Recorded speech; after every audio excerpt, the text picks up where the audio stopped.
nta nzoga yitwa rikeri igomba gusigara ku butaka bw'u Rwanda, kuko kugeza kuri ubu ngubu inzoga zaturukaga hanze mu bihugu by'amahanga nazo zahagaritswe, harimo inzoga yitwa K-Vant, inzoga yitwa Bond 7, inzoga yitwa Gilbis Gin ndetse n'iyitwa Bazuka Spirit, zirimo Kiwingu, izo zose zahagaritswe ku butaka bw'u Rwanda. Ni ukuvuga ngo mu Rwanda hagiye gucibwa icyitwa rikeri, uko bahereye kuri izi nzoga zikorerwa ahangaha i Kigali mu Rwanda, cyangwa se zikorwa n'izi nganda zo mu Rwanda. Izo nzoga zaraciwe zose. Hari inzoga zo muri mu ruganda Ingufu Gin Limited, inzoga zo muri NBG Limited zaraciwe, ndetse n'izindi nganda zose zakoraga izi nzoga bita ibyuma, kuko zari zigejeje habi abanyarwanda. Ikindi rero ubona yuko urugamba rwo guca inzoga cyangwa se rwo kugabanya inzoga mu bantu rukomeje cyane cyane, yuko u Rwanda kugeza kuri ubu ngubu umutungo rufite ari abaturage, aho kugira rero rubahombe rwabahombya. Niyo mpamvu rero iyi campaign ikomeje ku bari bararanguye izi nzoga za Kiwingo cyangwa se izi nzoga z'amarikeri. Kugeza kuri ubu ngubu hari izari zarakuwe mu marika store cyangwa se mu maduka yazicuruzaga, ariko ntabwo byahagarikiye aho ngaho, kuko ku itariki 5 uyu munsi, ku itariki 5 FDA, Rwanda FDA yasohoye irindi tangazo ivuga yuko izindi nzoga zari zisigaye mu marika store zirimo Gilbis Gin, zirimo Bazuka Gin, zirimo n'izindi nyinshi zigiye zitandukanye za K-Vant, wabonaga yuko ari inzoga ziyubashye, nazo ngo burya zitujuje ubuziranenge zigomba gukurwa ku isoko byihuse. Ukibaza ngo rero ibi bintu biraganisha he, kuko inganda kuri ubu ngubu twavuga zisigaye ziri gucuruza inzoga mu tubari cyangwa se n'ahandi hantu hatandukanye hacururizwa inzoga, ni inganda ebyiri gusa, uruganda rwa Bralirwa ndetse n'uruganda rwa Skol Limited. Kuko rero biragaragara yuko rikeri mu Rwanda zamaze kuba ikibazo gikomeye cyane, bitewe n'ingaruka nyinshi zagiye zigaragara zatewe n'ibi binyobwa bisembuye byitwa amarikeri cyangwa se ama whisky. Rero kugeza kuri ubu ngubu izi nzoga ntabwo zikemewe rwose. Niba uri no mu baziranguye umenye yuko uri gukora amakosa akomeye cyane niba ukiri gucuruza izi nzoga. Ni ukuvuga ngo mu marika store yose izi nzoga zigomba kumanurwamo, hatitawe ngo waranguje angahe, hatitawe ngo byagenze bite kugira ngo uzibone.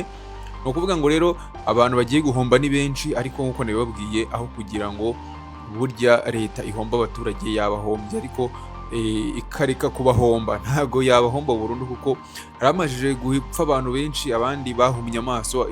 Nyine biragaragara yuko izi nzoga zitari zujuje ubuziranenge habe na gatoya, kuko byanagaragaye yuko volute zabaga zanditse kuri izi nzoga zitabaga arizo, kuko basanga inzoga yanditseho volute 40 byibuze ifite volute 90 kuzamura. Rero ukabona yuko byari ikibazo gihangayikishije abantu cyane, ari nayo mpamvu leta yahise ishyiramo ingufu nyinshi cyane mu kurwanya izi nzoga. Iravuga iti rero aho kugira ngo abaturage bacu tubahombe burundu abantu bapfe bajye bahora kwa muganga bivuza indwara zidakira zirimo imyijima, impyiko ndetse n'ibindi bigiye bitandukanye, barimo na kanseri, reka tubahombye. Ndi kubivuga gutya nyine nseka, ariko nyine igihombo cyo kigomba kubaho, kuko hari abantu baranguye, hari abantu batumije izi product zifashishwa mu gukora inzoga bagiye guhomba, kuko kugeza kuri ubu ngubu nta tegeko rirasohoka ryemerera aba bantu baranguye iyi misemburo yakoreshwaga muri izi nzoga kuba bayisubizaho bayikuye ku ruganda, wenda bakabahombyaho amafaranga makeya.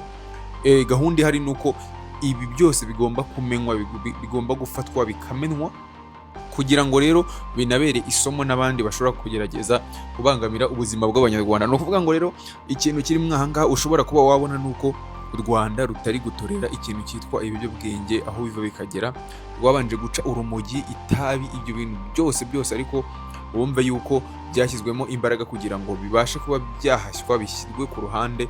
Kugeza kuri ubu ngubu rero hariko hakurikiyeho urugamba rwo guca inzoga cyangwa se ibintu byatumaga abantu batabasha gukora akazi neza, kuko basanga abantu amasaha menshi bayamara mu nzoga, nubwo hari haragabanyijwe amasaha yo kunywa amayoga cyangwa se amasaha abantu bamaraga mu tubari bari kunywa inzoga, ariko wabonaga yuko n'ubundi umusaruro nta musaruro uri kuboneka.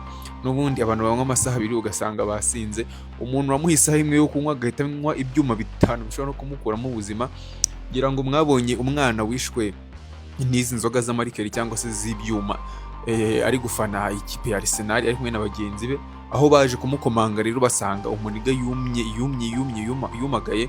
Rero ibi ngibi bigaragaza yuko izi nzoga nta keza kazo, nk'abantu mwe musireke abantu mwimuzireke kabisa, kuko biragaragara yuko ewana ziri guhitana ubuzima bw'abantu benshi. Aya niyo mpamvu rero leta iba yavuze ati reka dushyire imbaraga muri ibi bintu. Ariko se ikibazo abantu bagiye gusigarana, ese abantu bose baranguye izi nzoga, abaziranguye mu butike, abaziranguye mu marika store, abaziranguye mu tubari, ese bo biraza kugenda bite? Ese hari inyoroshyo iraza kubaho ku buryo bakunganirwa, ku buryo babasha kubona byibuze amake mu yo bashoye kugira ngo nabo bakomeze ubuzima? Kuko urabona yuko ntabwo byoroshye ibintu bije gutya mu buryo bwihuse gutya, nta neguza nta cyo. Kuko wenda reka tuvuge yuko integuza yari yatanzwe yari y'amasaha 23, ariko amasaha 23 ntabwo yarahagije kuba abantu babasha kwisuganya ngo wenda banabashe gutekereza uburyo bwo gukemuramo igihombo.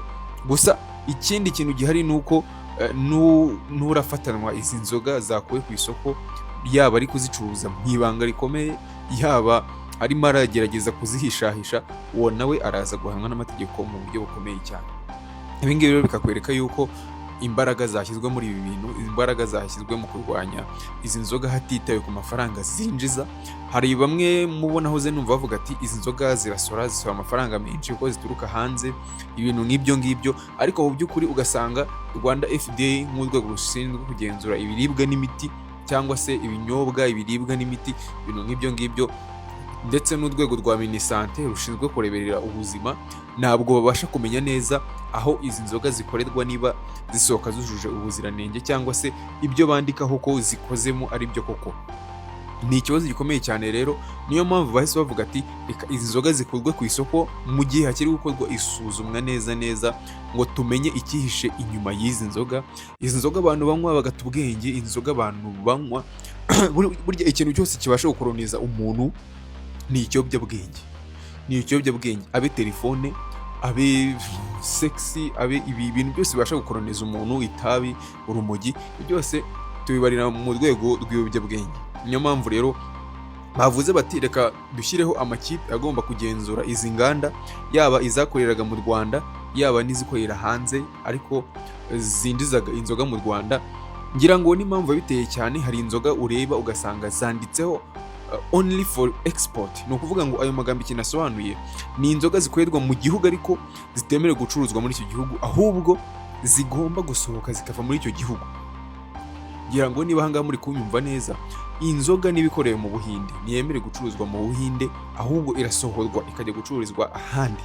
Ni ukuvuga ngo iyo nzoga ntabwo ari nziza ku buzima bw'Abahinde, ariko ishobora kuba nziza ku buzima wenda bw'Abanyafurika cyangwa bw'Abanyarwanda.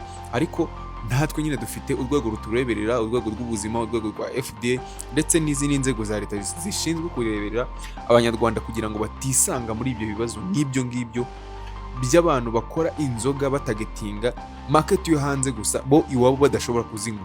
Ni ukuvuga ngo iyi nzoga yitwa Kiwingo yacuruzwaga ahangaha i Kigali ntabwo ayikorerwa muri Tanzania yemewe, bayikoraga ariyo gucururiza hanze gusa, kuko ibintu biyikoze ntabwo ari byiza ku Banyetanzania.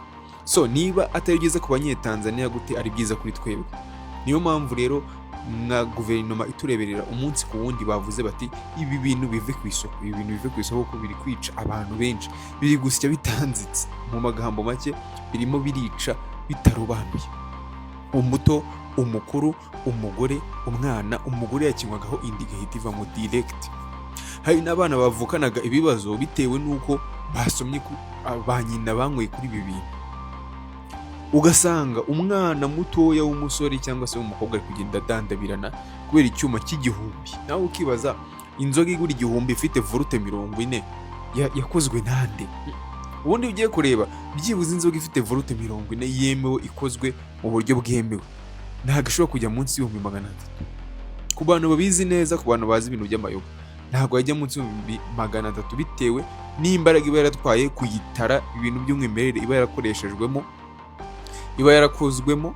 Ntabwo byajya munsi y'icyo giciro mvuze, ntabwo yajya munsi. Inzoga ifite volute 40, ariko ugasanga mu Rwanda ahangaha harakozwe inzoga ya volute 40 igacuruzwa ku mafaranga 1000. Noneho banajya gupima neza bagasanga izo volute 40 zirarenga, ahubwo ziragera muri 90 ku mafaranga 1000.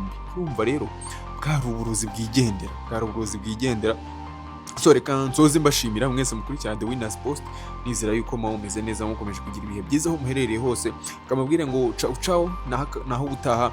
Ibiganiro byiza nk'ibi ngibi ni buri munsi, ndetse updates nyinshi zikugeraho nawe uba warakoze subscribe. Ciao ciao.